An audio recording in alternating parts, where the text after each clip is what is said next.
America लगातार दबाव बनाकर ईरान को अपनी शर्तों पर लाना चाहता है, लेकिन तेहरान का रवैया साफ बता रहा है कि वो झुकने के बजाय मुकाबले की तैयारी में है। ट्रंप की धमकियों के जवाब में ईरान का सख्त पैगाम सामने आता है। सबसे अहम बात यह है कि ईरान ने साफ कर दिया है कि आखिरी फैसला वॉशिंगटन नहीं, तेहरान करेगा। यानी बातचीत की मेज हो या ताकत का मैदान, ईरान फिलहाल बैकफुट पर नहीं दिख रहा। अब दुनिया की निगाहें इस बात पर टिकी हैं कि ये तनाव किसी नए समझौते तक पहुंचेगा या फिर वेस्ट एशिया एक और बड़े टकराव की तरफ बढ़ रहा है। रिपोर्ट देखिए।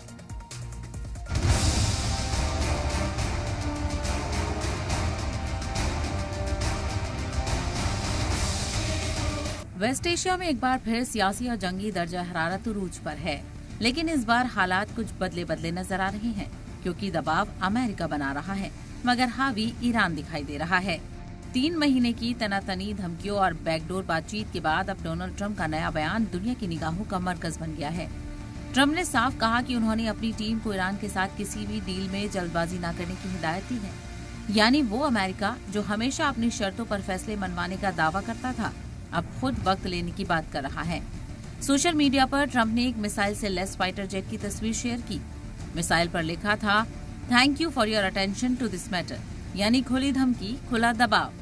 लेकिन तेहरान ने भी जवाब देने में देर नहीं की। ईरान की तरफ से तबाह जंगी जहाजों और मिसाइलों की तस्वीरें जारी की गई और साफ पैगाम दिया गया कि अगर हमला हुआ तो जवाब भी बेहद सख्त होगा। असल लड़ाई सिर्फ बयानबाजी की नहीं, बल्कि ईरान के न्यूक्लियर प्रोग्राम को लेकर है।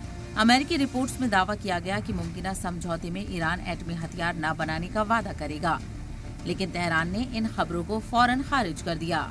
ईरानी सदर मसूद पेजेश्कियान ने साफ कहा, ईरान एटमी हथियार के पीछे नहीं है, लेकिन साथ ही ये भी जता दिया कि कोई भी बड़ा फैसला सुप्रीम लीडर मुश्तबा खामेनी की मंजूरी के बिना नहीं होगा।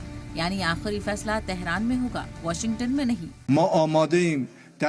We are ready for talks. Just as we had raised this issue during the time of our martyred supreme leader, we are now also ready to reassure the world that we are not seeking nuclear weapons.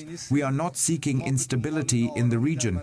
The destabilizing force in the region is Israel, which is pursuing the Greater Israel Plan and is conspiring in various ways to sustain war, instability and division in the region. उधर Tehran में हजारों लोग IRGC के programme में शामिल हुए, जहां America और इजराइल के साथ जंग में मारे गए लोगों को खराज अकीदत पेश किया गया।